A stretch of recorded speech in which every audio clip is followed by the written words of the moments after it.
All right, I think we're live. Test 1, 2. Test. I got audio. We're good. How you guys doing? Everyone pumped?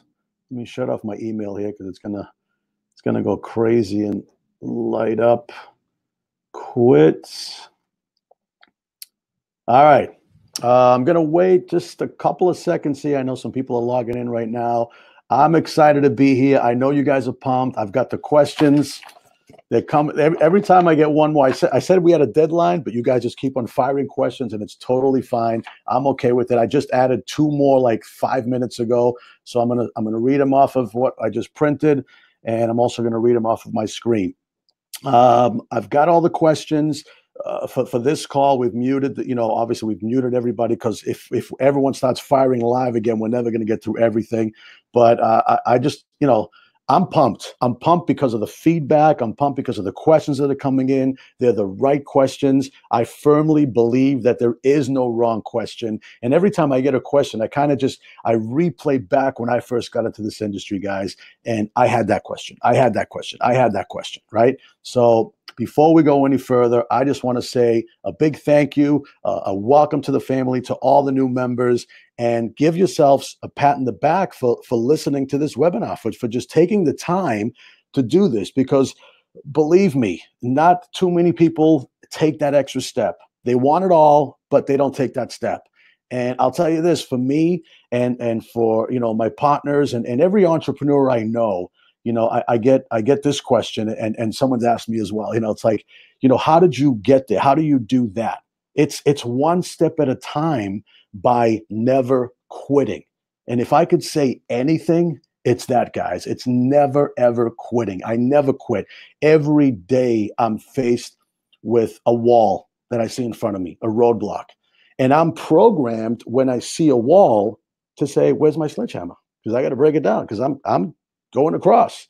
It's not, oh my goodness, it's over, and just keep that in mind. All right. We're going to wait maybe, 30 more seconds here. I'm looking at my Facebook page here just to see. You know what? I'm going to try to, I know some questions are coming in live right now, so I'm going to add these two. I've got, oh, this is a cool one. So this is Barbara, which I think you're on the webinar, right? So Barbara says, hey, Peter, my partner and I just finished using QuickFlip Autopilot to get our website up. Check it out. Let us know what you thought. I'm going to check it out live. Check it out right now. All right. So let's click on the link right here. And there it is. Nice. Now, you obviously can hear me, so you can hit me up on Facebook if you want. Can you guys see this? Right? J and B. So I'm assuming B is Barbara and J is your partner, right? J and B Home Solutions. Nice, simple, clean. We want to buy your house, right? Can you see that? I mean, that's it. It's there. You got your testimonials. You got your, right? I'm looking at it live as we go through this. This is amazing. I mean, how easy was that? You contact us, your phone. I won't put your phone number on there. All right, no one can see that. Your phone number, your email, right? Web, mobile friendly, ready to go. So congratulations. And I think we're ready to get going. That's a good way to start. So thanks for sending that. All right, now, let's see here. I'm going to read the questions off of my list right here. Let me go to the top. And let's see. By the way, a couple of quick things I want to point out. We are recording this, so you're going to be getting a link sent in your email that you can play it back. I think it's very important if you hear something, if you don't grasp it straight away, you can hear it again and play it back. Definitely take notes. Even though you're going to get the recording, take the notes, because I learned this a long time ago. Someone told me, listen, when you write something down, and you've probably heard me say this, when you write something down, there's that direct correlation between learning it, right, and physically doing something. So write down the notes. If I'll try to slow down so you can write certain things down, but definitely write things down, even if you just underline them, and then you're going to get the link, so you'll have access to all the questions and answers.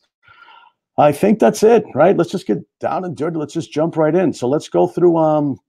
Let's start off with the first question. This is from Suzanne, and she says, "I've seen a discrepancy from the webinar and the training in the amount of the typical deal. I got the impression from the webinar that 5 figures weren't uncommon." And then she says 25,000 plus, but the training sounds like that would be the exception. How much is a typical deal? All right. I love the question. This is what I would say. I have seen personally and with my students that people are making on a typical deal anywhere from, I'm going to tell you right now, $1,000 to hundreds of thousands of dollars, hundreds of thousands. So when you're dealing with $1 million properties, that's when those numbers get crazy, right? And I want to say this, there is no norm. It's what can you negotiate? What can you carve out for yourself? Okay. And you want to leave enough meat in the bones so your partner investor makes money. So I reverse engineer everything from what my investor wants. And I want you to write that down. By the way, I'm not listening to music here. I'm listening to the webinar, so I'm not jamming out. All right. I'm like, are these in? Okay. So write this down. All right. Because this is important. Reverse engineer it from what your investor wants. And what do I mean by that? Here's an aha moment that I had several years ago. I used to think that every investor wanted to make this much. And I made an assumption that in some cases I was wrong. So for quick numbers, let's say I make that assumption and I think an investor wants $50,000 to make after they rehab it, right? So I put a property under contract for $100,000. We're going to say the repairs are $50,000, right? And now you're into it for 150, and you can sell it for 225. That's leaving you, 75. It's not really 75 profit because you got carrying costs, closing costs, right? You got your real estate commission. So give or take, they're making $50,000. So I always made that assumption until I came across the person and I asked them, "Hey, what's your sweet spot? You're a rehabber. I can provide you with some deals. What do you like to make on a deal?" And that person said to me, $25,000. And so I said, okay, wait a minute. If you only want to make $25,000 and I got it under for 100, it needs 50 in repairs, we're going to sell it for 225. And I had a, $5,000 wholesale fee in there. What did my wholesale fee go up to now? Because they don't want to make just $50,000. You get it? They want to make $25,000. So because I made the assumption of 50 and they wanted half of that, technically, I could have asked for a $30,000 wholesale fee and that investor would have done the deal. Now, are there some investors that get an upset stomach when you're making just as much as they are and you're doing pretty much the light work, right? And they're doing all the rehab work? There are some investors that are like that. In my experience, my investors don't care. Okay, my investors don't care. Now, do I like to see them make money? That's the name of the game. They have to make money. They have to make money because I want to supply them, right, with a demand that they're happy with. But I love filtering out my investors, and I know this Jack over here, he doesn't want to hear that he's making the same as me. But Tom is fine, and Julie is okay. So when I get those deals, I know where to send those deals. All right, does that answer that? But you have to reverse engineer it from what your investor wants. And then there is no, I don't know. I mean, I don't want to hold myself in a typical deal. I do say that a lot. A typical deal, we make 5, 10, 15. I make 50, I make 5. I've made $1,000 from making a phone call. I put it under contract. I was trying to get 5. I was trying to get more. Couldn't do it. Finally made a phone call, made $1,000. Does that answer that? All right, good. Next, Dave has a question. When choosing a website name, is it okay to have a marketing-friendly website address like WeBuyHousesForCash.com that links to a business website based on the business name, such as jkmpropertygroup.com? How would that work? Would you recommend it? So first of all, this is what I would say. I know where you're going with that, and I like to, if you're calling your marketing friendly website address, WeBuyHousesForCash.com, and then your business name is JKM Property Group, right? What I like to do is have a link between the two of them. So instead of WeBuyHousesForCash.com, I would say if your business name was JKMPropertyGroup.com, I'm sorry, JKMPropertyGroup.com, I would call my marketing-friendly website JKM BuysHousesForCash.com, right? So keep that branding together. So then they go to JKM Buys Houses, for cash.com, and they know that JKM Property Group is the company behind it. So I would not have two C's. And I want to say this: you're going to be using 3 websites for this business, right? Your company website, your seller's landing page, and the investor's landing page. And real quick, I want to differentiate. I know it's on the modules, I know it's on the training, but I'm going to differentiate why. The seller's landing page is the motivated seller's landing page. So when we're marketing to motivated sellers, that's the only page I want them to go to. That's it, right? That's it. I just want to go direct there. It's called a landing page and not a website because it's one page. I don't want them getting on there, getting confused, clicking here, clicking there, clicking. I just want them to get there. I give them my copy, right, the text, and I get them right to opt in so I can immediately communicate with you and solve the problem that you're having, right? Because that's why they're motivated. What a motivated seller means is there's an issue and they need a solution, so they're motivated. That's what it means. Okay, so that is specific to that. And if that's what I'm doing, and my company happens to be JKMPropertyGroup.com, then I want them to go to JKMBuysHousesForCash.com. All right. Same thing with the investors landing page. I want to market to investors to tell them what's my message there, right? It's, hey, folks, we're getting deals in. We can't do them all. We'd love to partner with you, wholesale to you, QuickFlip to you, whatever you want to call it. And please opt in right now. And we will immediately start sending you deals. That might be tomorrow. It might be in a month. It might be in 3 months, depending on when the deal comes in your area and so forth. Direct message, clean, simple, and JKMWorksWithInvestors.com. right, would be my domain name for that landing page. Does that make sense? Because it all relates back to JKM Property Group, okay? And then, of course, you have your company website, which is jkmpropertygroup.com. That's the company website. Does that make sense? And that company website basically is your credibility website. It says about us, what you've been doing. It has projects on there. It also has, just in case a motivated seller or an investor Googles you, it also has that. So you can catch them too, but it's not the primary place we send the motivated sellers to or the investors to.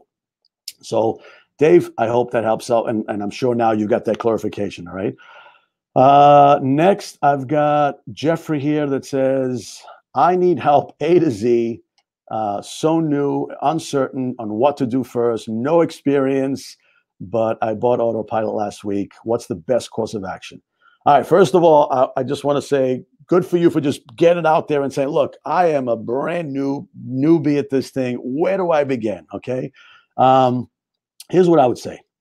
For the people that are just starting out and they're even learning the business, because I know I've got everyone on the membership here. I know I've got people that have been doing deals for years and people that are just starting out.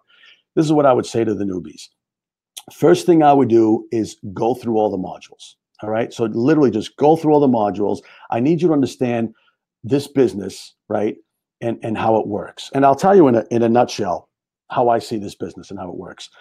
The first thing you want to do is find motivated sellers. That's what you want to do. In a nutshell, this business is finding motivated sellers, providing them with a solution, by buying their property. That's the solution for them. Then I want you to go through the business setup.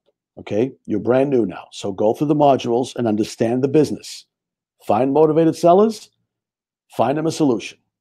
There's some paperwork involved there, but you get it. You're going to see that in the modules. Okay, then I want you to go through the business setup.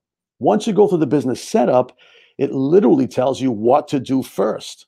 You're going to need a phone number, an email, a website, a logo. It's simple. And we narrow it down where you can get this stuff done really fast and really inexpensive, and in some cases for free.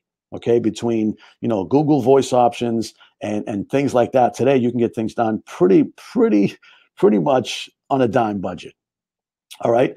Then the next thing you do is I want you to set up your websites. We just talked about. I want you to set up your company website. Why this next? Because to set up your website, it's going to ask you for your logo, the name of your company, and a phone number, basic information, your email, right? You've done that now. So you move on to setting up your websites, your company website, and your 2 landing pages, right? The first landing page is the motivated seller landing page, and the second landing page is the investors landing page. And after you do that, I want you to go to the Flip Finder course, which you also have access to. And the Flip Finder course is just a down and dirty foundation of where to find deals. All right. So now we're going to show you how to go find these motivated sellers, and then you're going to start your marketing. And what happens? You market, you get a lead, it comes into your website. You communicate with them, you vet the deal out. If it's a deal, put it in the contract. If not, you go to the next one. All right. So that was, believe me, your question obviously is a weekend course of the whole business. But you know, the beautiful thing is between the modules and the video trainings, you have everything right now. Once you go through the modules and you do it in that process, you're going to be able to set your business up and just go at it. All right. Donna says, can I come to your office for a behind the scenes look at your office and support staff? I live near Boston. Look, it's possible to do that. I get that question all the time. That is a program that we have that's available. There's a waiting list for it. If someone's interested in doing that, you can reach out to our office, and there is a waiting list to do that. But certainly reach out to us. Let us know if you're interested. We also do an inner circle, which is another great way. It's a closed inner circle. It's not like this huge event. It's a small amount of seats that are available. And it's a one-on-one with me. We ask questions. We hang out for a couple of days. You get to ask anything you want, but really I'm training you on this business. So if you're interested in any of that, I don't want to spend too much time talking about that. This is not, this is not a sales webinar. This is about, let's answer your questions. If you're interested, just email us at support@quickflipsystems.com and we can get you more information on that. All right, David says, do you have any suggestions for dealing with our oversaturated of the local markets, more investors than properties? Would you recommend that beginning wholesaler open up and market to other areas that they may not know as well? And is it further away? Is further away okay? How well do you have to know the market you're dealing with? All right. Couple of things I'm going to say here. First of all, a lot of people that I talk to that think our market is oversaturated, they're referencing, MLS. I go on MLS.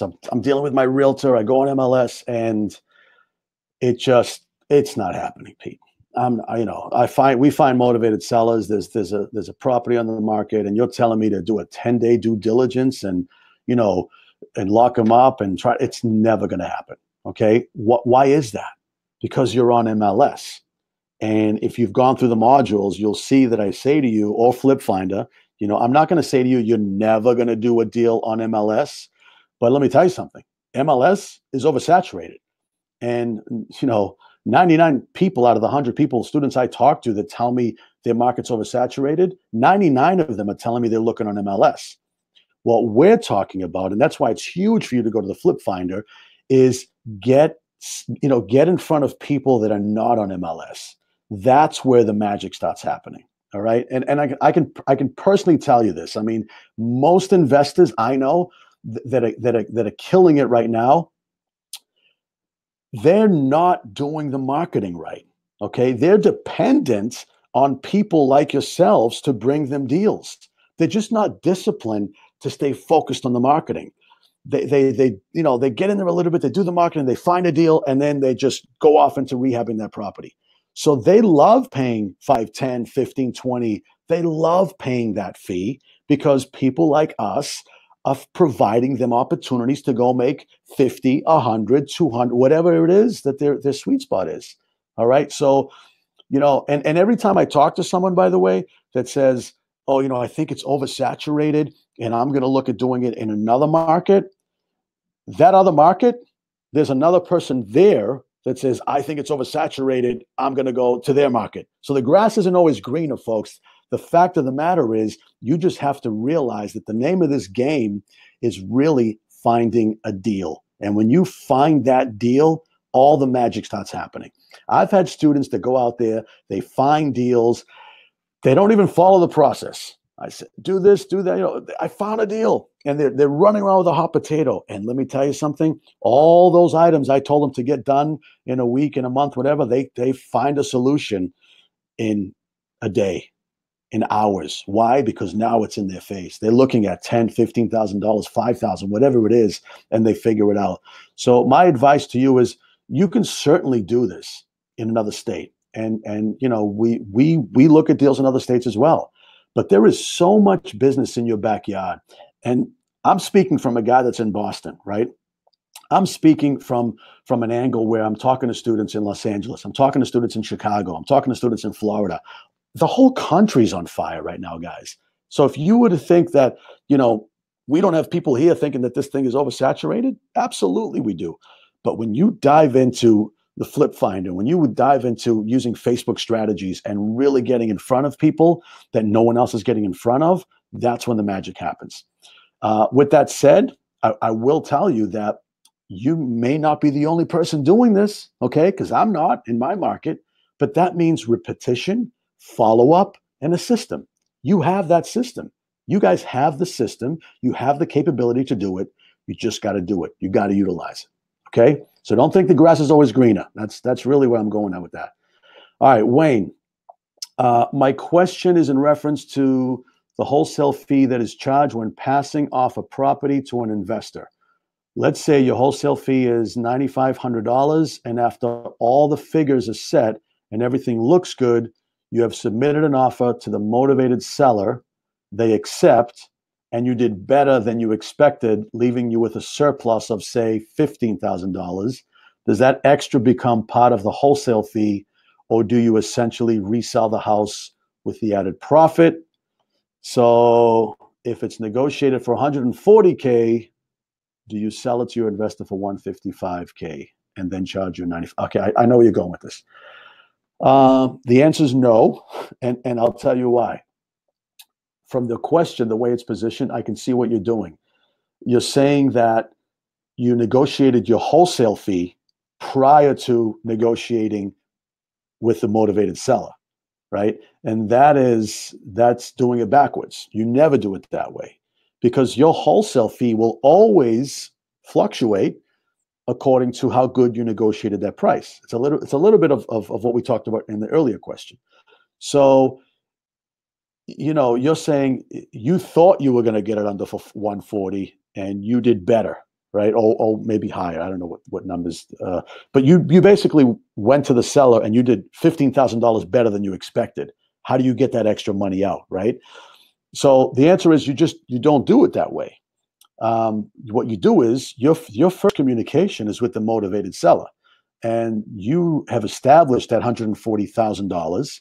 A, B, you have it under contract for $140,000, because I don't like really bringing in people until it's a signed contract. Can I call my investors that I always work with and get a feel? Hey, listen, guys, I got something in this zip code. I know you love it. It hasn't popped yet. It's not signed. You know, where are you at? Are you full? What do I mean by that? Because some investors will do 2 or 3 and say, I'm tapped out, Pete. You know, like I get me on the next one. So if they say, yeah, I can't take on another one, that's okay. I'm calling my next guy in line, right? So I'll do that. But really what I'm doing first is I negotiate the contract. If it's 140 and that's the best I can do, and I tie it up, and I know that I can put a $15,000 wholesale fee on this, and I know that with the 140 and the 15, which brings you to 155, right? And there's another 95 here. I know the question was it kind of bounced around a little bit. So are you saying you were able to get 25,000 or 24.5?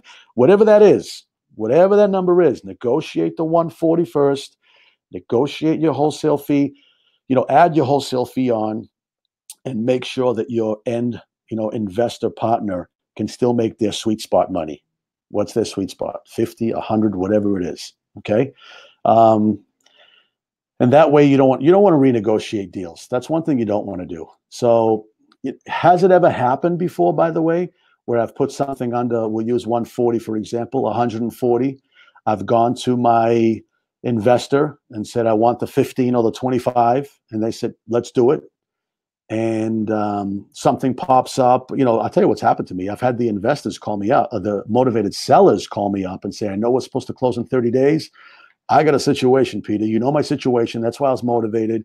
But I got to sell this thing in 2 weeks, not 30 days. I've then said to them, in order for me to move that quick, I might need to be a little more aggressive on the price because I got to move some things around. And they said, Pete, I know I said 140. I'll take 130 if you can do this in 2 weeks. So sure, that's happened. So now what do you do, right? That's a good problem to have, by the way. I'll answer the question. I was going to say maybe it's for another time, but I'll answer the question. It can happen, right? And it has happened to me. There's two things you can do. One is you can just pass that on to your investor and be a rock star for that day, right? Two is, and I think, I don't know, I think I'd prefer two. You basically go to your investor and say, listen, I was able to do this. So there's an extra 10,000 cheaper. Let's cut it down the middle. 5 for you, 5 for me. No one's going to complain about throwing an extra $5,000 at them. All right. So hopefully that answers your question. All right. Diane says, where do you find houses to flip? Do you look for foreclosures? But foreclosures you usually buy without looking inside the house. They can be tricky. You're paying cash. Are you paying cash? Is that the best when you're purchasing a house like that? Is it hard to find properties? Have you ever dealt with a lien on a house? One property we're interested in has a lien with MassHealth. So that sounds like it's in Massachusetts. MassHealth, I know, I'm very familiar with their liens.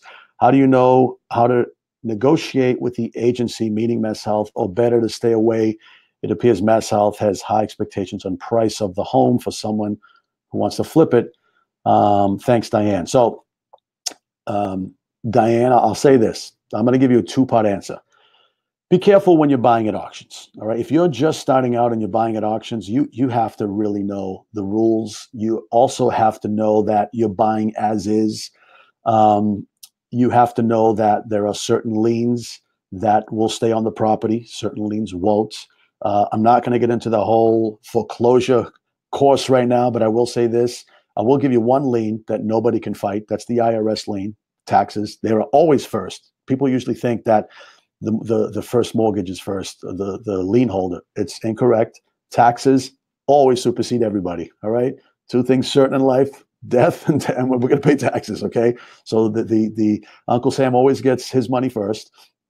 The other thing you have to know is there can be a ton of liens on the back end. Those liens will get wiped out at an auction if the auction number isn't met. So let's say, there is a tax lien and there's a first lien of $200,000, and then you have 5 more liens of $20,000 a piece, 300, but the house sells for 210. Then the first lien, the taxes get paid, the first lien gets paid, and the extra $10,000 gets paid to whoever recorded that lien first. It's like who showed up first, all right? But again, I'm not going to get too much into that. I will say this. I actually, this question came in the other day, and I texted my attorney. So I'm going to tell you up front, I don't have every single answer on every auction and every lien. But what I do know is I've put a team together, and we talk about your pro team.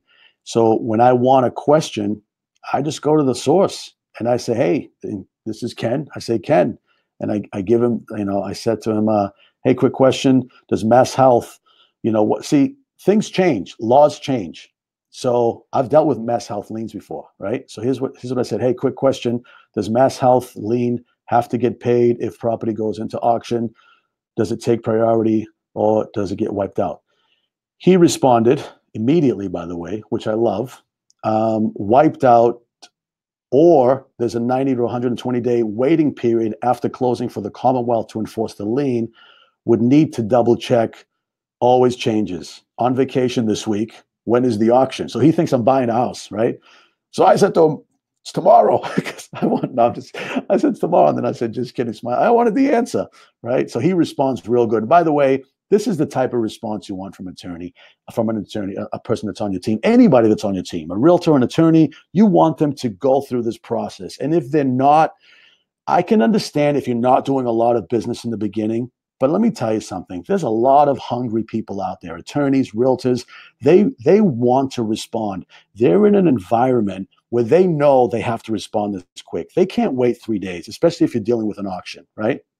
So anyway, he says, I'll let you know tomorrow. And he let me know today. He said, unlike a tax taking and an IRS lien, a MassHealth lien gets wiped out at a foreclosure auction. So there's your answer. Now, I'm not done answering the question. MassHealth, they're not as powerful as the IRS. They get wiped out if there's no money there. But what I'll say is this, it is dangerous buying in an auction, because you don't know what's going on inside that property. Depends on when you're buying. Different parts of the country are different. Here, in our state and many states, the auction is held on the steps of the property.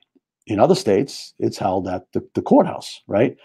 Sometimes you don't see what's going on inside. I mean, we're peeking through windows. If the door's open and you're lucky, you're kind of breaking in. You're not supposed to go in. Now, I've never done that before, but I'm not saying you should do it. But, it's a dangerous game, guys. Okay, I would rather, I would rather you find another source to start off your business with. But hopefully that answers your questions, Diane. MassHealth does get wiped out. If you have some other information and this is a great deal for you, and that MassHealth lien was a problem, then I've been advised that it gets wiped out. But I will say this: I'm not an attorney. I always say this.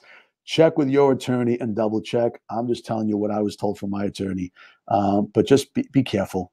Be careful. Let's see what the other part of the question, high expectations, wants to flip it. So I think it was just a combination question, and hopefully that helps out. All right. Next, we have Everett. How do you set up your business virtually in other parts of the country so you don't have to be there? What is the best way to assemble a pro team outside your local area to support our out-of-town wholesale opportunities?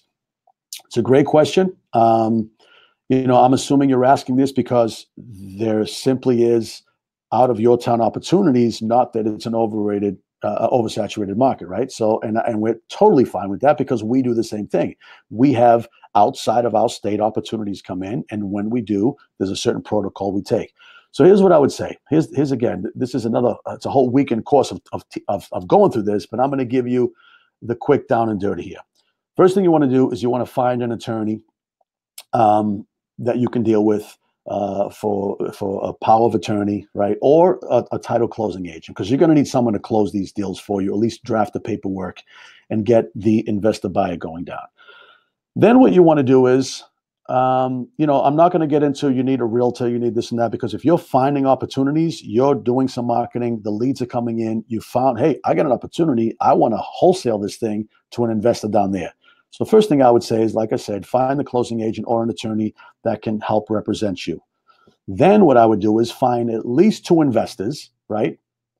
That's the ideal. Find at least 2 investors and get the psychology down with both the seller and the investor. Okay, so let's talk about the psychology of the seller and the investor. And I'm talking from experience here. So there is a certain, there's a certain expectation that you should have when doing these deals. So what I'm saying is, here's the process. I'm out of state. A lead comes in, and it happens every day. Happened this morning, happened yesterday. We call in, they're out of state. Hi, we saw your ad, we'd like to sell the house. So we go through the script, and we determine that there's something there. The next thing I do is I might say to them, can you send me some pictures? Can you send me some video and so forth? And now I'm getting a little more detail. Sometimes I go online and I look at, property history, Zillow, and Trulia. These things now, have a lot of information on them. You can see some, at least location, and you can see what things are selling next to each other. So you're doing your work, your comps and so forth. Anyway, you determine that, this person wants $200,000 for the house. And from the pictures and the videos, you determine that it needs 100,000 to fix, and all around houses are selling for, what did I say, 200 to buy, 100 to fix, for 399. Right? There's 100,000 minus commissions, wholesale fee, yada yada yada. And what do? You have to find two investors. Now, you've got it under contract. So make sure once you give them an offer, $200,000, they say, yes, I love it. That offer, that contract has in there minimum of a 10-day due diligence period.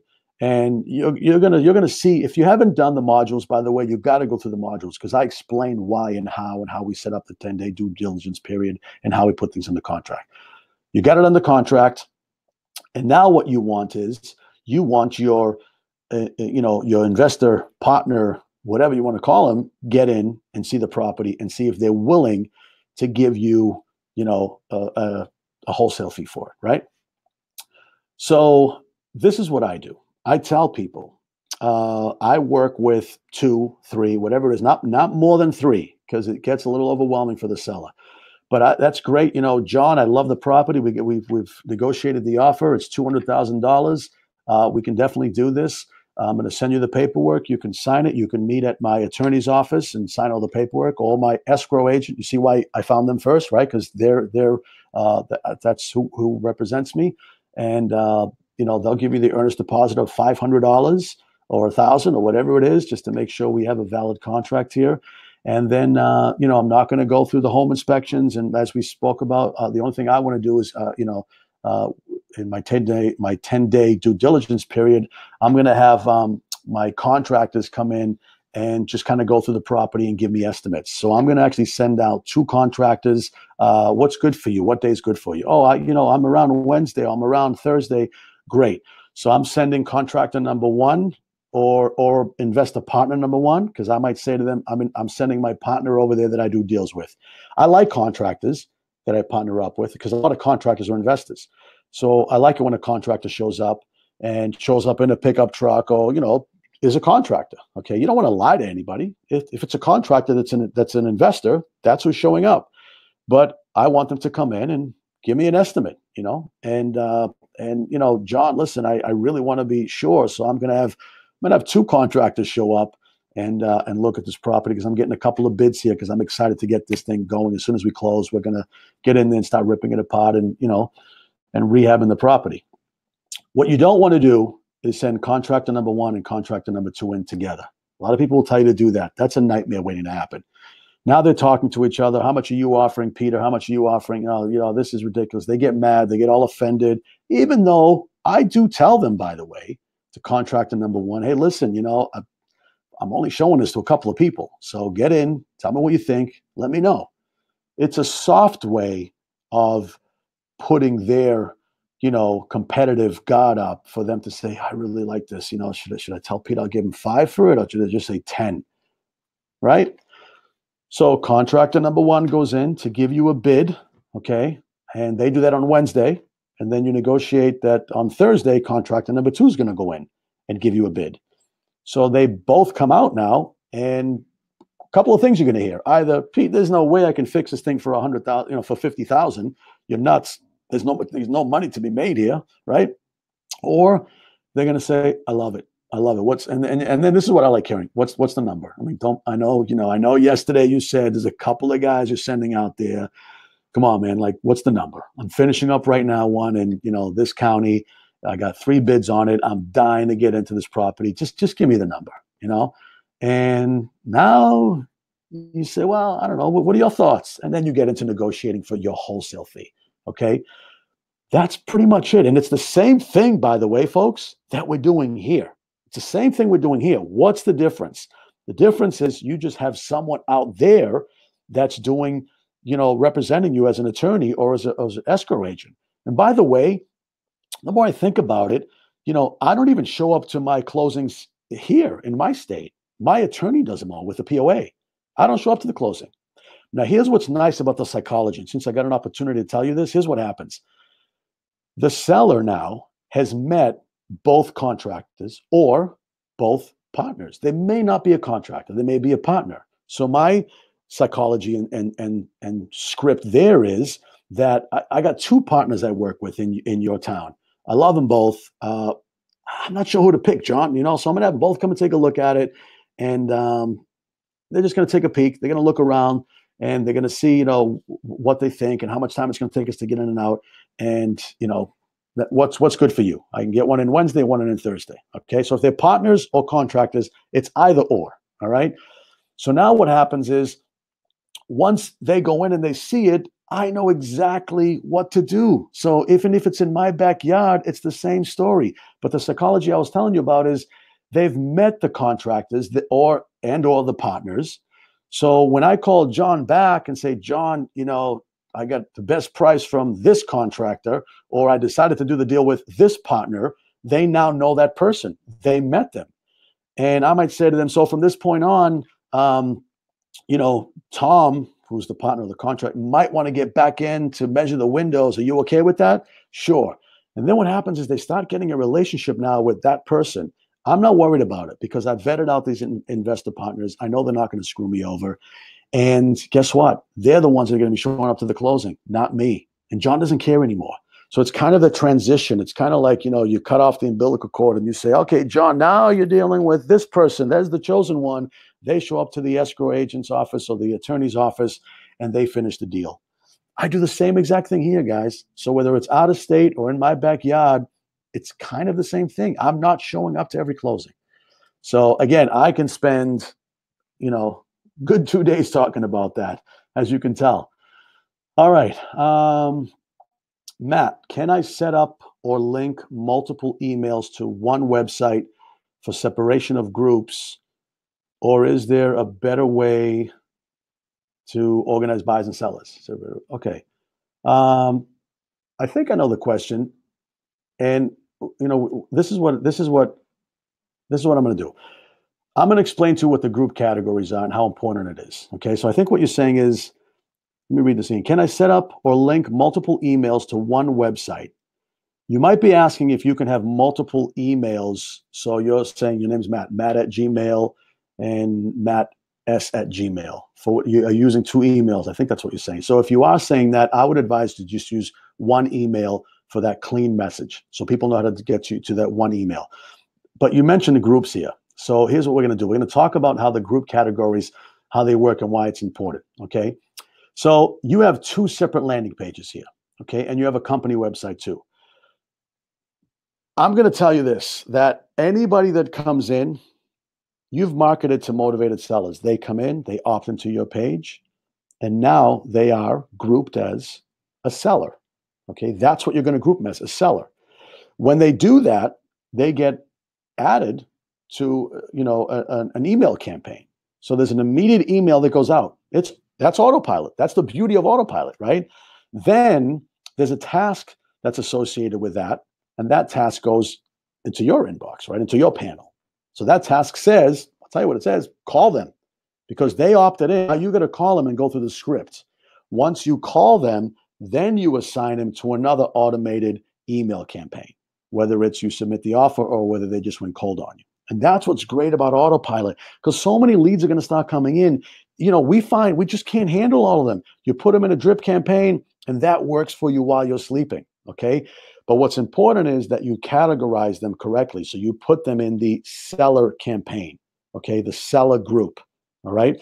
And when the investors come in, there's a different message for the investors. So you put them in the investors group. All right. It's that simple.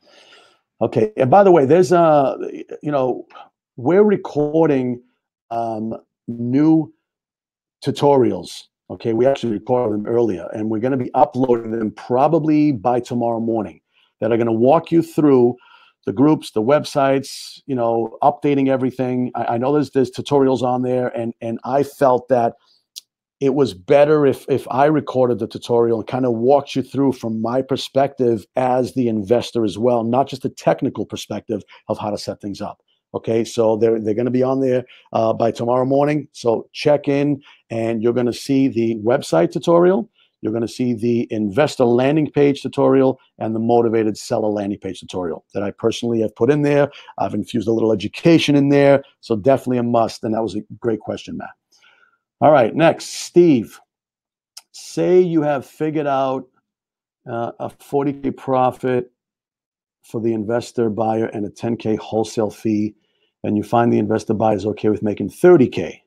How do you bump your 10K to now 20? Just tell them to 20K. All right, so this is the same exact question like we just did above, right? So look, again, the first thing I do is I want to negotiate what I'm buying from the seller, right? I negotiate that price. Don't worry about the wholesale fee yet.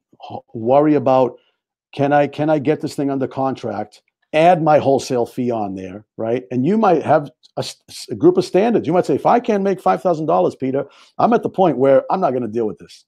I'm okay with that, right? Whatever it is that you want to do. So the first thing you want to do, negotiate that. Then what you want to do is know that you can make at least 5, 10, 15, 20, right? But really, you remember what I said earlier? Reverse engineer it from your investors. And here's something I want you to write down. When talking to investors, okay, they're going to opt in. You're going to meet them everywhere, by the way. They might opt in from your website. You might meet them at an auction. I love going to auctions, by the way, for that reason. Okay, little sidebar. And you've probably heard me say this before, if you're following the modules and you follow me.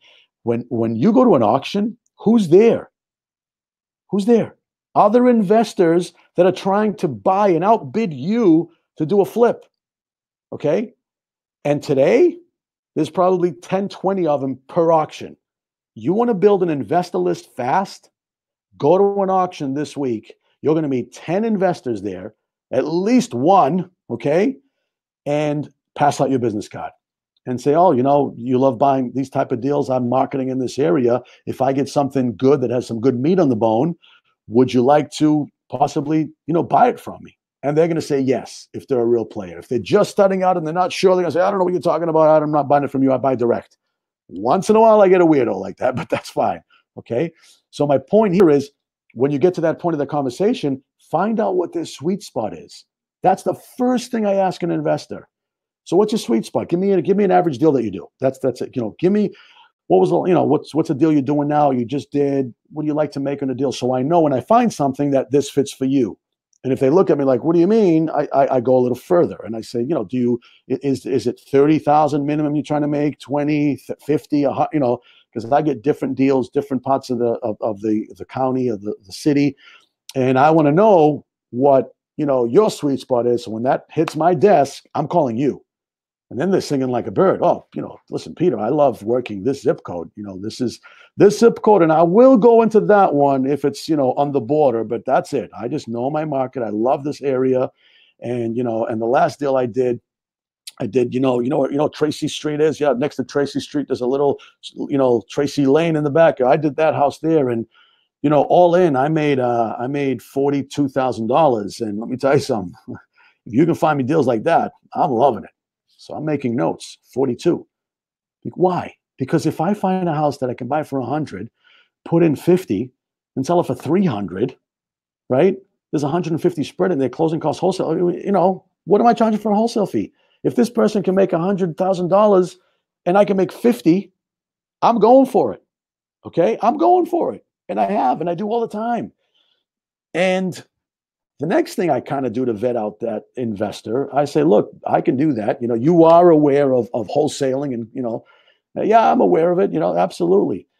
And then I tell them right up front, I want to know this now. Let's vet it out. Let's throw down right now. Okay. Listen, I will add on as long as I know that you're happy with 40. If I can get you $50,000, Mr. So-and-so, Mrs. So-and-so, right?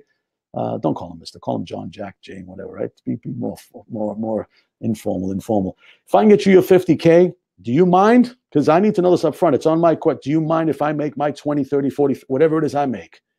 And if they say, well, I have a problem with that, they're not for you. Go to the next one. Okay. Don't say this doesn't work. I can't do this business. What do we say in the beginning of this thing? The reason why people get successful in life because they don't quit. So if they say, well, that's not cool. You're going to make 50 and I'm doing all the work. And say, look, you just told me that you're tickled pink. And you're like in La La Land because you made $50,000. So let me ask you another question is what I say to them. If I inherit a property and, my grandfather gave it to me for free and it's worth $200,000 and you can make 50, would you have a problem if I gave you that for $200,000, you can make 50? Because it's the same thing here, right? So run when you find an investor that has an issue with you making money and they count your money in your pocket. Run. Don't try to even convert them. Okay. I found myself doing that. I try to convert them to believe into my system. And I bump into these guys 1 out of every 20. I don't even bother anymore. I just look at the other 19. Think about it. Why waste my time? Okay. So, yes, you're going to get into situations like that. Find their sweet spot, know what that investor wants, give it to them, and then you dictate the wholesale fee that you want to make, as long as they're good with it, but vet it up front. Don't find out when it's a live hot potato and you're just sitting there going, don't find out that way. Find your 3 or 4 investors. And I will say this while we're talking about this, you don't need 50 investors. Okay. Excuse me. You don't need 50 investors. I'm actually going to take a sip of water here because I'm just blah, blah, blah.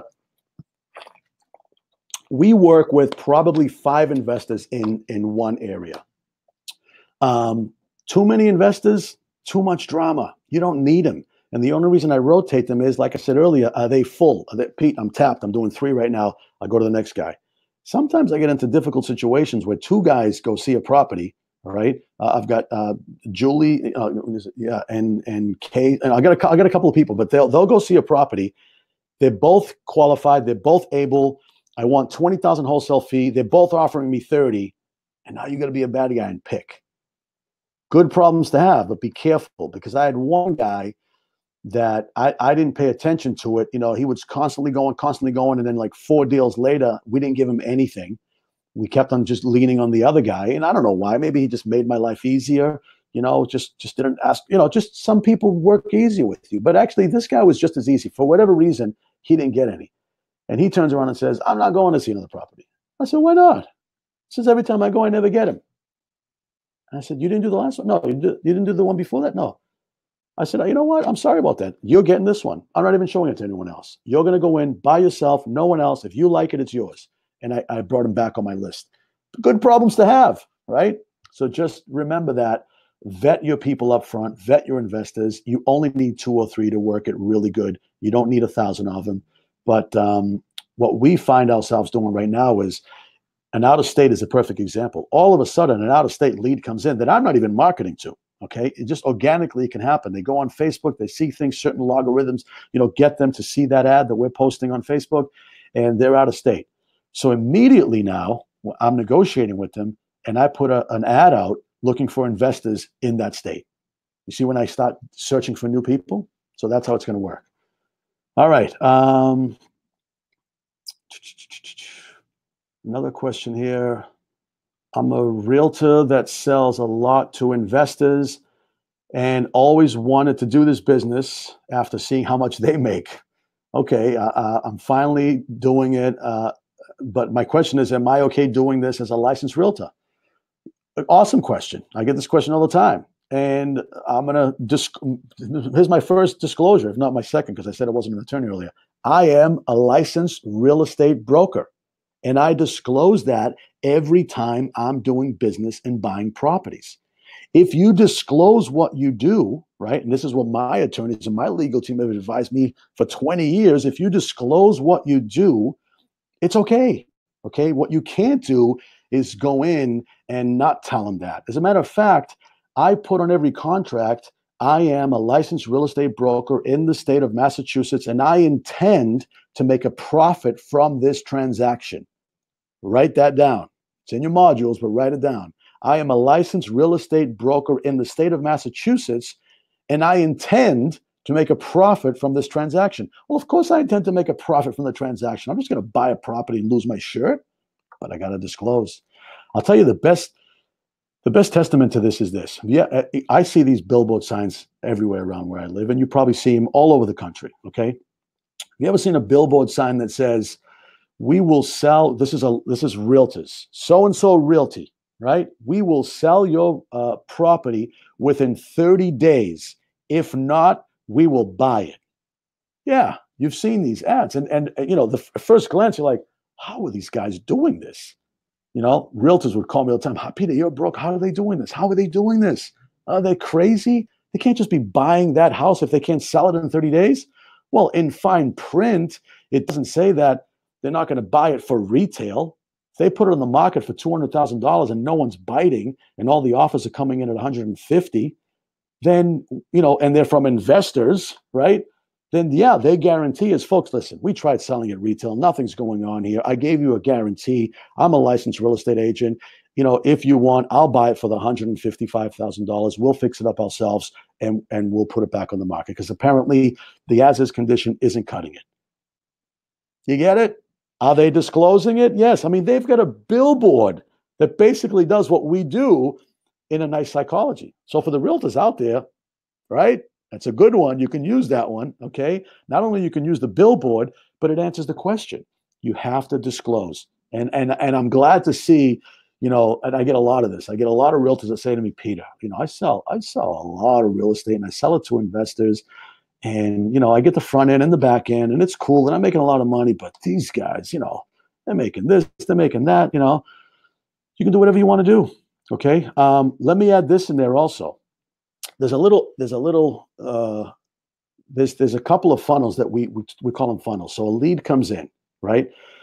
If I see an obvious as a licensed broker, if I sit in front of Mrs. So-and-so and she says, Peter, I'm looking for, $250,000 for my house. And that's a retail number, right?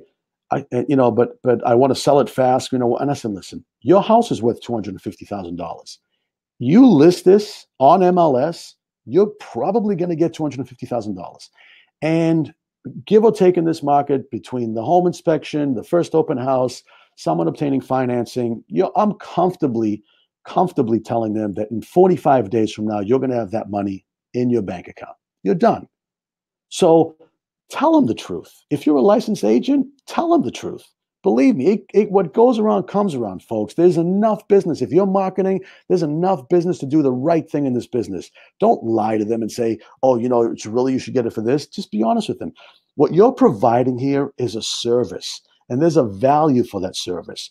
So if those of you have not figured out what that service is, you're providing a solution, and usually that solution is speed. Okay, I'm not going to pick through your stuff. People are embarrassed for them to do an open house and go through a hoarder situation. People are in a situation where they're divorced or they're facing a foreclosure or they're relocating or many things. Okay, it's all in the modules. So for that, they want and say, I will take a little less if you ease my pain. You can make the money. I tell them, listen, all you got to do is paint, put a roof on this thing. You might be able to make an extra 50K. Peter, I don't have the money. I don't want to do it. I have bad memories in this house. I'm not going to tell you about my spouse and the situation, but guess what? I'm out of here. I don't want my kids in here. It's just a bad scenario. Okay. If you can make this happen in 2 weeks, I'd be very grateful. So when you get into that situation, you're providing a solution for them, okay?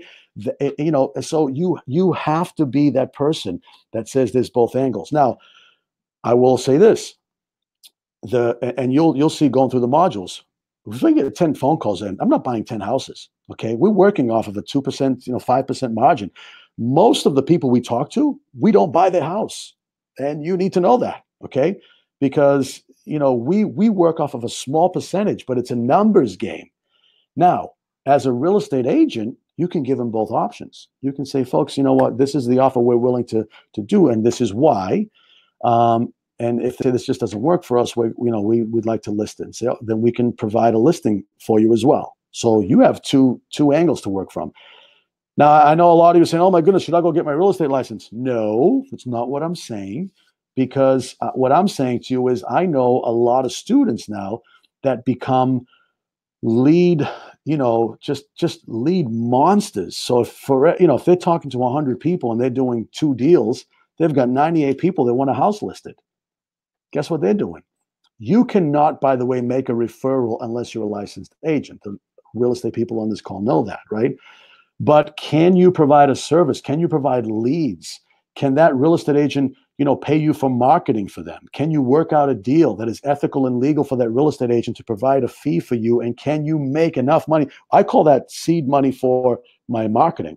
So I know a lot of students that are doing that. They're like, Peter, I've got, 100 calls came in. I did 2 deals. 98 of them want it listed. They didn't convert all 98. Okay. They might have converted 5% of them. Maybe it was 4 listings that were converted, and 4 listings of those went to a realtor, and that realtor might have made, $5,000 a listing, 20 grand. Is that realtor okay to pay a little bit of a marketing fee for that person for providing them with leads? So figure that legality out, right, with your realtor and your team. And now you've got another side little business coming in from all the no's. And sorry, we don't want to. So don't. That's a lead. That person wants to sell their house. People pay for leads. All right. Don't forget that. All right. Let's see. Jen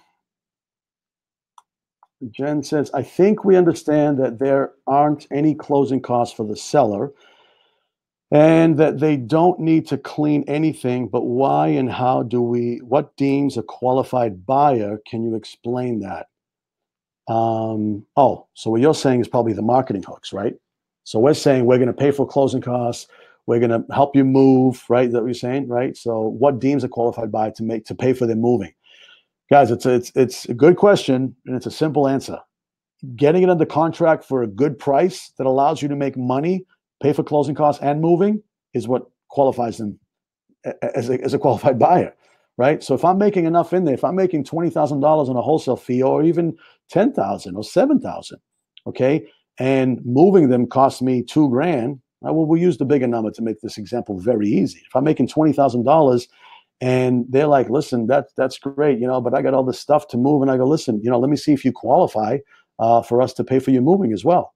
So I come back and I say, listen, you at $140,000, you qualify. Congratulations, because you qualify for the moving program that we have. You qualify for the closing costs, and you qualify for us to clean everything out of here for you. Congratulations. All right, that's who qualifies. Because why? That's going to cost me $5,000. And by the way, there are some closing costs for the seller as well. Okay, I know you said here, I know there aren't any closing costs. There are closing costs for the seller. They're going to pay tax stamps. They're going to pay their taxes. Tax stamps and taxes are two different things. Okay, so there's real estate taxes and then tax stamps for selling and buying in different states at different amounts. But there are some closing costs. There's attorney fees, recording fees. There's escrow fees. So you can talk to your escrow agent, your attorney, find out what these are, and they say, look, Pete, there's $3,200 and all in. Like if they want to just walk away. So you look at it, say, guys, we're making $32,000 here. Pay the closing costs, pay the $2,000 for a moving truck. Let's help these people out, So that's what it is. That's what qualifies them. Okay, it's marketing. It's the marketing hooks that work, and that's the reason they picked up the phone and they called you. Okay. Next, Joe says, in the original webinar, you explain a process of modeling other internet ads and banners that were driving traffic, and you described a website / software that allows us to locate the sites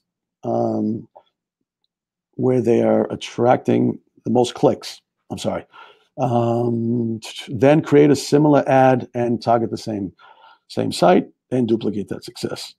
I believe you referred to this as your number one lead hack. Yes. Is there any instructional video specifically on this, or will there be one added soon?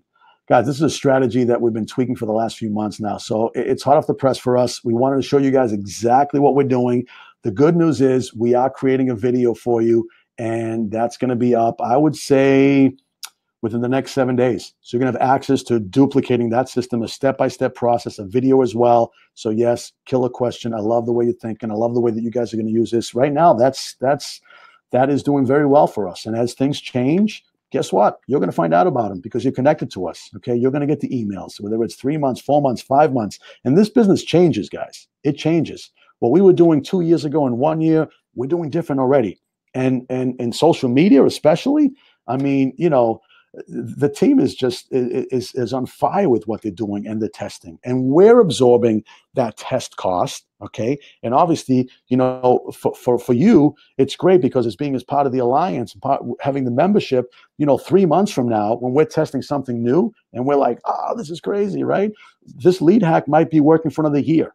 We don't know that. It could work for another year, and that's it. We're just focusing on that, and that's our number one thing. But whatever we test, we absorb that cost and we pass it out to you guys. There's no, you don't have to pay for anything. It's there. Okay. All right. If my business partner lives in another state, can I share my QuickFlip account with them, or do they have to sign up separately? You know what? Look, I want you guys to be successful. So this is what I always say. You cannot add them as a separate user, but you can certainly give them your login information and they can log in and, they can jump in. They're your partner. Look, I see this a lot. I see two people. One has this asset and the other one has this asset. So one might be, the technical person. The other one might be, I love talking to people, but I hate doing the stuff online, right? So absolutely, guys, we want you guys to be successful on this thing. I mean, that's what it's there for. Give them your logging information. Only, one person. We don't want you just sharing this with everybody. It is a membership that you're paying for. And the answer is yes. Okay, give them your information, have them set up your things and keep at it. All right. I am confused about Facebook Pixel. Do I need to make a new pixel each time I place a different ad, or do you just have to use one pixel? I have a general store, by the way. Thanks. All right. So here's the answer to that. And by the way, guys, I don't know about the Facebook pixels, but guess who I asked, right? I asked Rob, and Rob knows how to answer this question. So Rob said to me, you set up one Facebook pixel for your company, and that tracks everything for you, okay? Whether you're running multiple ads, separate landing pages, set it up once, and you don't have to worry about it. He also said that we do have an in-depth training on this program in the Flip Finder under the social media section in the Facebook general setup section. So go in there, and it's going to describe everything for you. You can get in there and figure that out. But just once, okay? All right, Judy. Judy says, I am a seasoned investor that is so pumped to have access to the websites and the contracts you use. I have a two-part question. The first is, why 3 websites? I think we answered that a little bit earlier, but I'm going to recap real quick, okay? And I know you're probably smiling because now you know the answer is I'm marketing just to motivated sellers to a landing page. I have a clear message for them, and I want them to go right to that landing page, opt in. I got their information, and now I can put them in email campaigns. I can contact them, and my autopilot can work while I'm sleeping forever. Okay. I'm going to find a little opportunity here to add this in. Sometimes, we're working a deal this morning. The first point of contact was January of this year. Okay. And they were in our email campaign. We were dripping on them. Hey, haven't heard from you for a while. Hey, just wanted to touch base with you. Hey, we actually did a deal in your area. I was thinking about you. Hope everything's okay. And next thing you know, bingo, they're back. Follow-up is huge in this industry. Huge. Okay. Anyone in sales will tell you that. It is huge in this industry. So that's why we have that landing page. That's why you group them as sellers. And that's why they're just getting the seller drip campaign. Now, when they grouped as a seller on that landing page, the seller landing page, you can do a one-off, hit to them.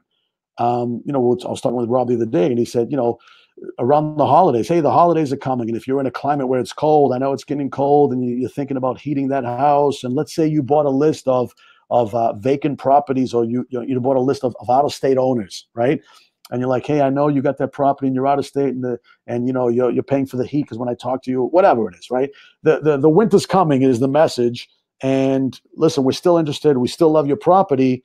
Give us a call. So you can just select that group, sellers, and hit them with one hit, or select that group and add a new campaign. Because I'm never gonna do one email, by the way. If I'm gonna do a new campaign and it's the winter time, I'm going to start it in, I don't know, December 1st, and then say 3 days later, and then say a week later, and then say a week later, and then make sure that it's, let's say it's December 23rd or December 24th, right? Hey, it's Christmas Eve, thinking about you guys. We're here, Merry Christmas, whatever it is you want to say. Okay, happy holidays, all right? Or it's the new year. Hey, the new year's upon us, happy new year.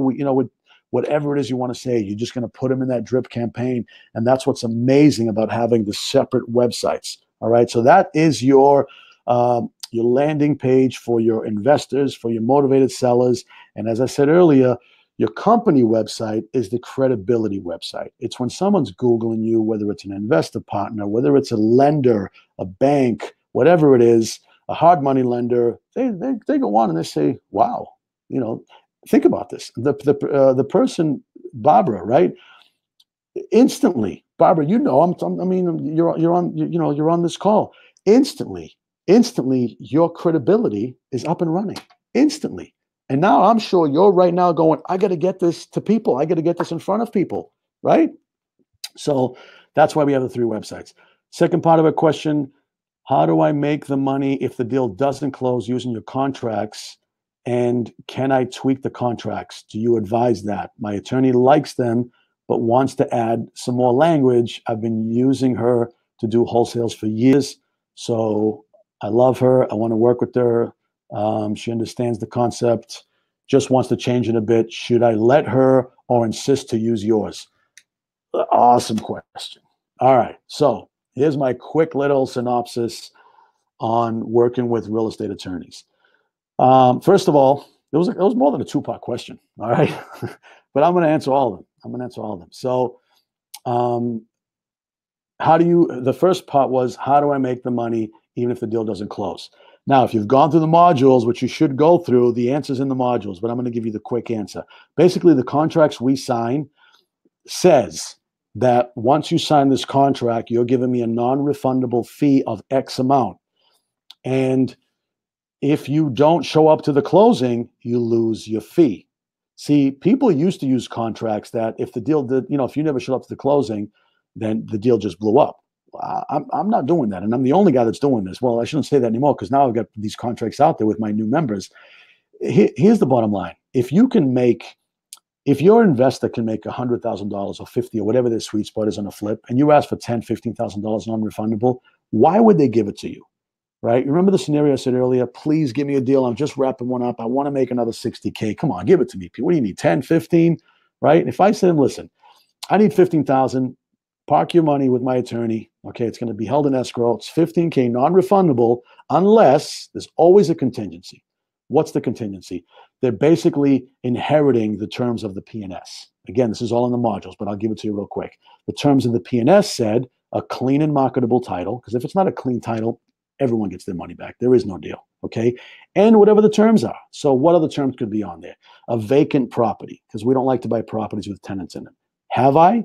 Yes. If the money's that good, yes. Have I bought a property that I can make $300,000 on with a tenant that might take me a year to get out? Yes.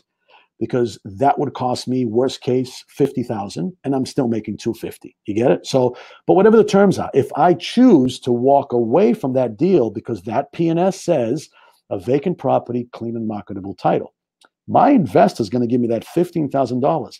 If my investor, I tell him, if you mess this up, you lose that 15K and you lose the deposit on the P&S. I get it, Pete. I'm a professional. This is what we do. I get it, but I'm not going to screw it up. If they screw it up, you make $15,000 or whatever the wholesale fee is by default of the contract that you have in your hand.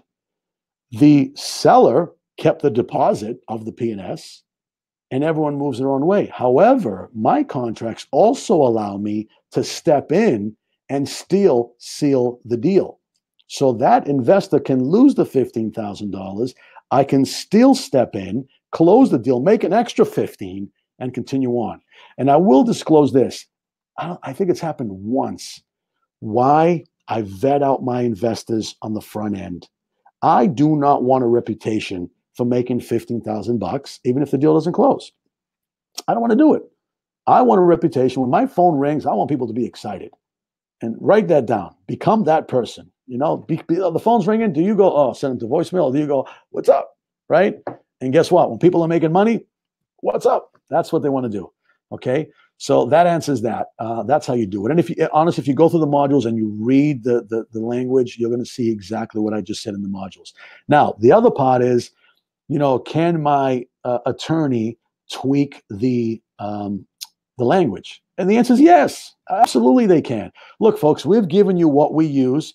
And let me tell you this, almost, I don't know, every 3 or 4 deals, my attorney will add another thing in there. Because why? Because they have an attorney on their side. And they say, well, we want to add one little thing. And my attorney adds one thing. They're always going to do that. And that's why attorneys get paid to do what they do. Okay. And they also justify to charge you what they charge. All right. And I'm okay with that. I don't want to play attorney. I have the boilerplates. I have the documents that, we created this, by the way, with my attorney through trial and error, and it's like, oh, I want this. You can't do it. And we just massage him. It's like, well, we can do this. And we got there to the point where you have these contracts as well.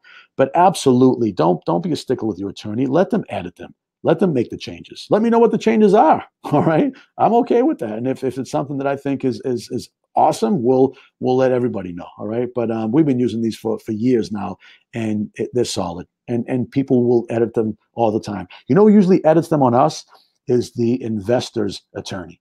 They get involved and they add a couple of languages in there. Their worry is basically that their $15,000 is protected in case something bad goes on with the deal. And we tell them, we're like, look, guys, it says it right in there. If it's not a clean and marketable title, if it's not vacant, and they might go in and tweak a couple of things. Okay. But that's it. That's the answer for that. All right. I got another question. This is from Dave. Another Dave. Is it okay to begin marketing and putting deals together prior to incorporating or registering the business with the state? What are the ramifications of incorporating, registering at a later date? The reason I ask is because it's cost $500 to register an LLC in this state.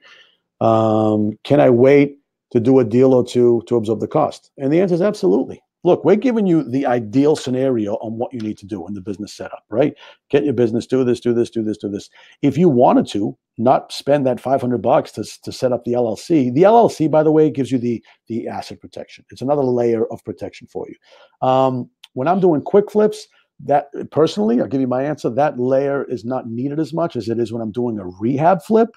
Why? When I'm rehabbing and flipping, I've got contractors, I've got people working on a job site. There's more opportunity for someone to get hurt, right?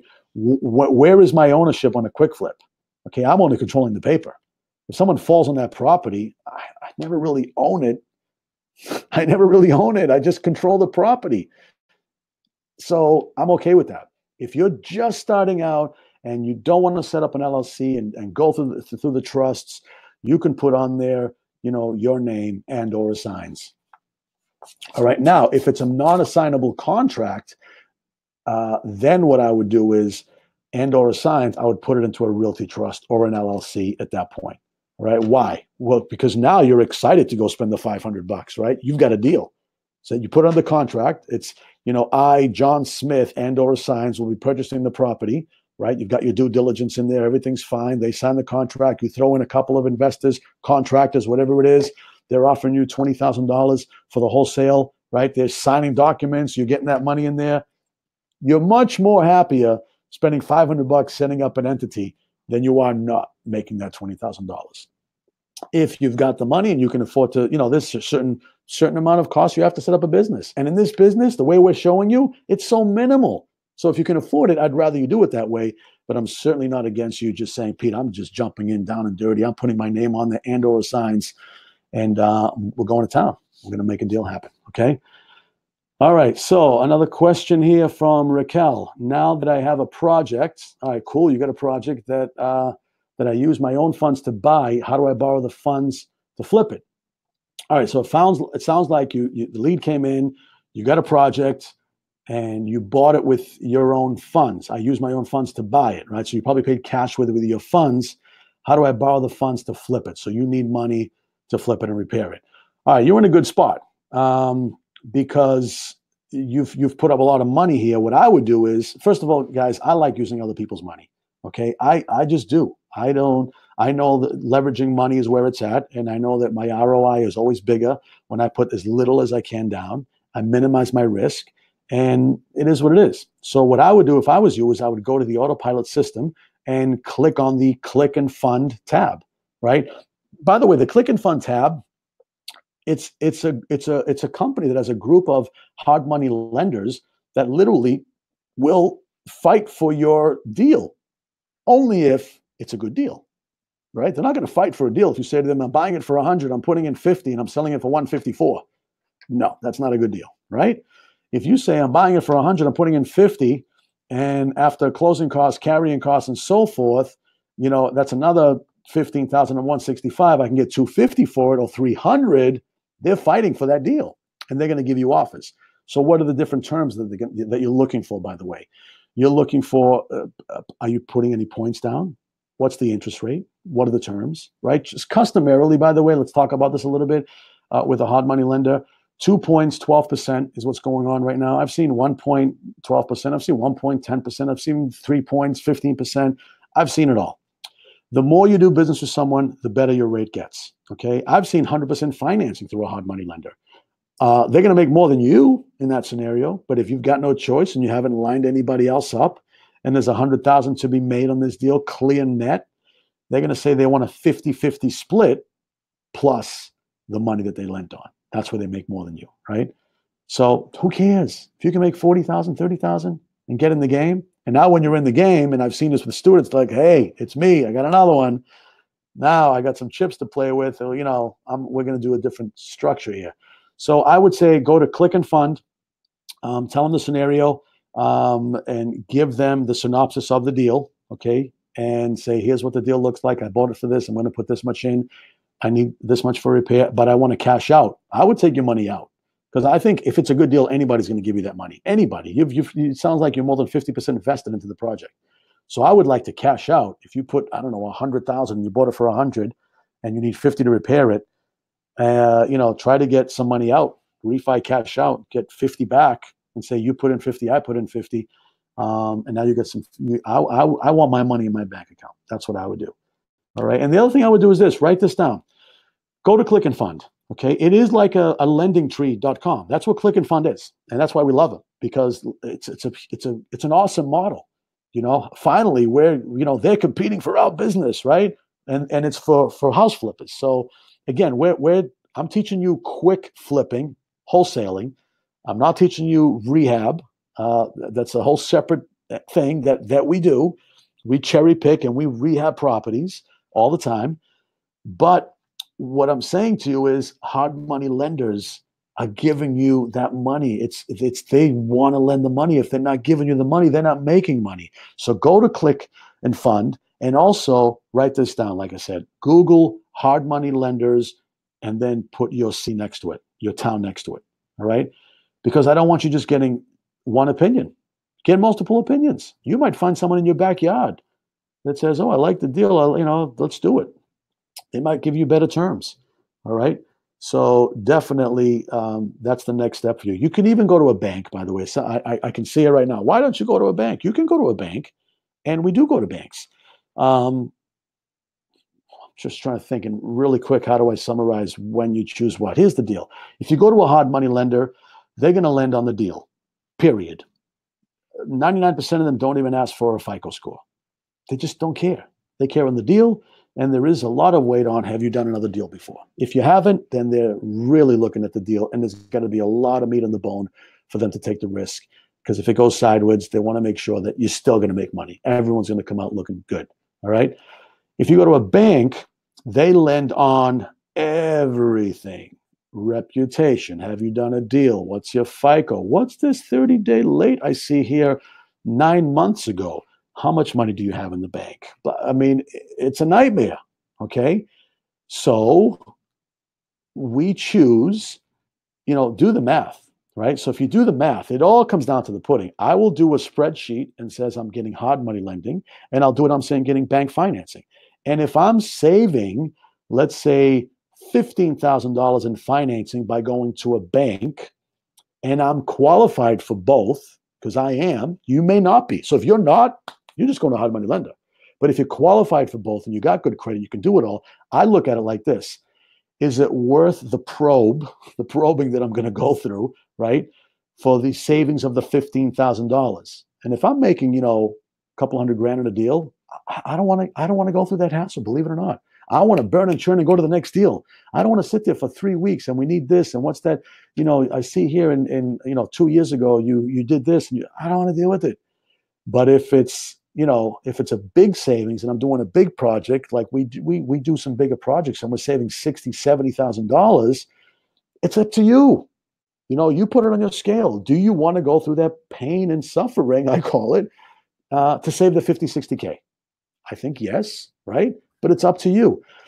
And do you have the option? Because some people have bad credit. Some people have no money. Some people got no choice. So if that's the case, you're just going straight to the hard money lender. And in that case, find a deal that makes a lot of money. And believe me, the money will come. Okay? So that's the answer to that. Go to Click and Fund and also Google it. A question from Marlon. First, I have to say that I'm currently using the company templates for my website, and I've had quite a few folks say that they're impressed with the unique site. Yay, awesome. All right. Anyway, my question surrounds what I was recently asked if I was on TV. Okay, for example, ABC, etc., and I responded with a little fib that projects that some of my business partners worked on that, and they got on the network. So my question is, the template doesn't allow me to take and remove those images under the About Us page. Again, ABC, CNBC, etc. I actually like them there, and I don't want to remove them. But is it okay to represent that as your business partner, and that you will feature on the networks? That's exactly the point. Okay, that's why you're in the alliance. How can I say this to cut right to the chase? I've used this example before. When you're buying a franchise, it's kind of my best example. When you're buying a Starbucks or a McDonald's, okay, you get all the assets that come with it.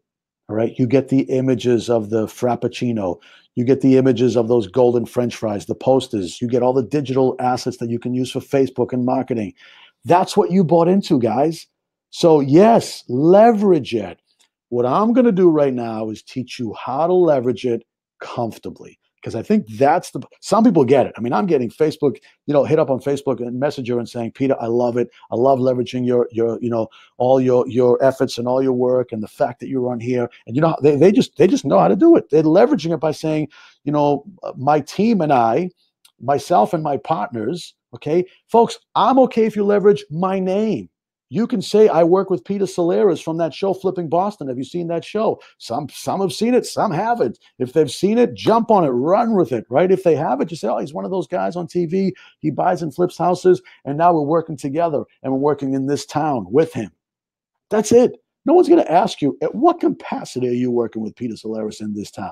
And if they do, just say he's involved in these purchases, whatever it is you want to say. But leverage the fact that you're part of the alliance, guys. That's it. I mean, I can see it in your question. Like, I like them there because why? It gives you credibility. It's the same thing with the testimonials. It's the same thing with the projects that are on your page. Leverage them, okay? Leverage them. Now, that said, there may be someone that says, I just don't feel right leveraging them. I want to take them off. And if that's the case, you can write to us, hit us up online or email us. And if you really want to remove them, I mean, we never made that an option because we said to ourselves, who would remove this credibility? It took me years to get that. That's not easy to hang out with Rachel Ray and to hang out with Kathy Lee and Hoda and to hang out with the girls on the Today Show and to hang out with all these people. That's not easy to do. So why not leverage that and just say our team has several years experience as seen on this. And I'm totally fine if you use my name. All right. All right. Whew. I need to stop again. Take a drink. Is my voice changing? I'm like, blah, blah, blah, blah, blah. All right, we got a couple more questions here. I think this might be the last one. All right. We have about $450,000 in home equity. Okay, would it be smart would be a smart move to start our flipping business by taking out $100,000 to $150,000 from that? I say yes. Husband says not sure. Thank you. All right, we're gonna have marital consulting here. Man, I've seen this 1,000 times as well. I will say this. To me, I see a couple of questions here. One thing I want to start off by saying is this: if you're doing this business, it's definitely, I advise you to communicate with your spouse, okay? So if one says yes, one says no, you guys got to agree. The last thing you want to do is be pulling each other in opposite ends. Desi and I, my wife Desi and I, have been doing this together for years, all right? We talk about deals. We talk about different things. I say, I'm thinking of this. She says that. You have to communicate. If you think you're going to do this and say, I'm just doing it, it's going to fail. It's going to fail. And even if it's working and one person's miserable, in essence, you've failed, right? So you might be making money, but money isn't everything. So I'm giving you a little marital advice here. And I'm sure you're on the call saying, well, what's the answer, Pete? What do we do? So the one thing I'm saying is you guys have to communicate and you have to agree. And here's my advice. You have 450 grand in equity. That's great. Okay. I always say equity is useless unless it's being worked. I'll put it this way. Okay. I'm going to grab my calculator real quick. If you got 450 grand, and I'm not telling you to do this, but let's say you had $450,000 and you were working it as a hard money lender and it was on the street making 10%. I don't have to use the calculator for that. You're making $45,000 a year, right? If you were to lend that money. And I'm not telling you to be a hard money lender. I'm just saying to you, if you had cash, $450,000, and you were lending it out to people to do flips, you can make $45,000 a year. With that said, you're going to have a payment on that $450,000. And I guarantee you it's going to be less than what you're lending it out at because you're not pulling an equity line now at 12%, 13%, 14%, right? You make the spread. It's one thing I want to say. So it's basically equity doesn't do anything for you other than say it's there, okay? The next thing I'll say is this. We're teaching you how to quick flip right now. Okay, so I'm not sure if your question is geared to rehabbing houses, but in quick flipping, you don't need any money. Folks, you might need $1,000 or $2,000, okay? Right? You bought the program, all right? And you might need a $500 deposit, earnest deposit, or $1,000 deposit, and a couple of bucks to get your things up and running and pay for monthly maintenance. You don't need $100,000. You don't need $150,000. All right? You need a little bit of money. So if you're quick flipping, I would say, no, you don't need to pull that money out. Now, I think this question is geared a little bit more, right, towards rehabbing. If you're rehabbing, okay, and you want some money to start things up, guys, if you find a good deal, okay, that's how I started. I used equity from another house. It wasn't 100 or 150 grand. It was like $25,000 because that's all I could squeeze out of it. I had no idea that I could refi cash out, by the way, or get an equity line. I was totally oblivious. So if you're out there listening to this right now and you're like, Peter, I don't really know a lot of this stuff. Guys, I was oblivious. I knew nothing about that. When I was first told I can refi cash out and take 25 grand, I was like, you got to be kidding. Oh, by the way, my payment went down because the rates got better. So my mortgage went up by $25,000. I had 25 grand in my pocket that I never had, and my payment went down, right? Now, I didn't go buy cars and boats and silliness with it. I went and bought another property. And technically, those that have heard the story, Desi went and bought another property because I couldn't do it with my credit and so forth. That's a story for another time. And when hopefully we're going to get an opportunity to meet live at one of the events, Inner Circle or wherever it is, and you can ask me that story. But that's how I got started. So that's what I want you to think of. If you're thinking of this as we're going to rehab a property, Peter, it's got to be a good property. I want you to be safe, but I also I'd rather you put the least amount possible in and leverage all the rest from a hard money lender. Okay? What I like about that is a couple of things. The money's in your possession. It's in your pocket. Number two, hard money lenders are going to scrutinize your deal. And when you come out of that scrutiny with we want to do your deal, folks, you got a good deal. Okay, the chances are you got a good deal. And you might be the type that can say we can go to a bank, Peter, and we qualify. We got good credit. We've got this. We've got that. Then take 100 out. All right. Know this. Traditionally, you're going to need about, if you're doing a rehab construction type of deal, you need about 25% down. So if the whole project costs you, some companies say I want 25% down of acquisition, we give you 100% of the financing. This is bank financing, by the way, and hard money financing. They kind of align. And some people say I want 25% of the whole project. So if the whole project was, you're saying 100 to 150, I'm making another assumption that the acquisition and rehab is $150,000, then you only need 25% of that, right? $35,000. Leverage the rest. Let the bank make some money, pay them their $5,000, $6,000, and keep the money in your hand.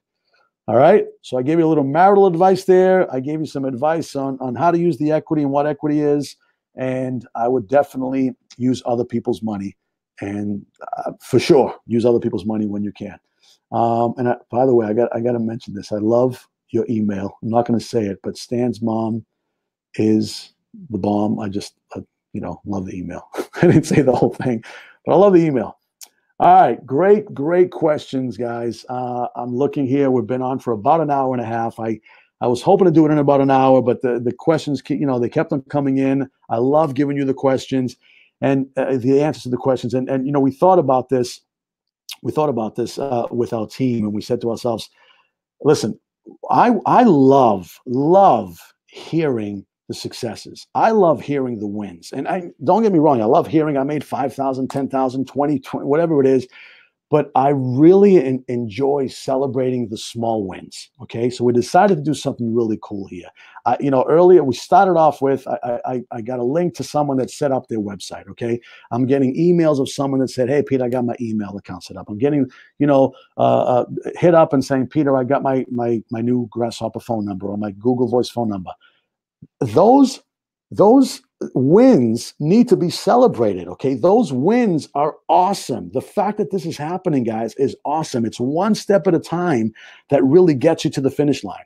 So what we decided to do is something really cool. I want to hear from you guys, all those little wins. I don't care if it's you went through business setup modules and it's checked off your list, if you went through this module, if you set up your email, if you set up your landing page, if you got your business cards, if you chose your logo, whatever it is, please send us a video and a short video. I'm talking 35 seconds, 45 seconds, a minute, whatever it is. Hey, Peter, it's Joanne. I just set up my landing page website. I love it. I'm using it. Thank you. I'm on to the next thing, right? Hey, Peter, it's Tony. I just went through the business setup. It was amazing. I've got my action list here and I'm jumping right on it. Thank you. Hey, Peter, I want to hear about the webinar itself. Hey, Peter, I love hearing that feedback. Was there any aha moments you had on that webinar? Were you on that webinar, whether it was the #1 lead hack, right? If that's your thing, say, Peter, I was on that webinar, and when I got that, man, I was like, this is awesome. Thank you very much. I'm so excited to implement this, or I'm implementing it. Thanks for the information, whatever the case may be. All right. This is what we're going to do. We're going to send you an email of how to upload that quick little selfie, celebration, testimonial, whatever you want to call it. I just want you to say, this is what I did. I'm moving in the right direction. All right. Send that to us. And we're going to randomly pick one person who sends us that, selfie video celebrating any success. Okay. Small or big. We're going to choose one person, and I'm going to give you guys a 30-minute one-on-one kind of talk with me. And you can use it anytime you want. You want to use it right now, you'll use it right now. You want to save it to, Peter, I got a deal and man, I need your help, save it. Okay. If that's the case, you're going to have to give me some time with that. There'll be, you can't just call me at, 2 in the morning and I got a deal, right? So there'll be, we have to schedule a time to obviously speak with me, and I'm excited to spend that 30 minutes with whoever the winner is. Okay. The other thing I want to do is this. I want you to hang on a sec here. Let me just go through and make sure I didn't forget anything. I got 2 more questions coming in, but you know what? I'm going to answer them live, guys. All right. I'm just going to answer those live. All right. So just celebrate those wins. Get those videos in for me. And as soon as they come in, we're gonna pick someone, and you and I are gonna hang out for 30 minutes, whenever, whatever topic you want, setting it up, doing the business, advanced, beginner, I don't care what it is, okay? But celebrate the wins. So congratulations. Thanks for your time, guys. Keep it going, and we're gonna talk very soon. All right? Take care.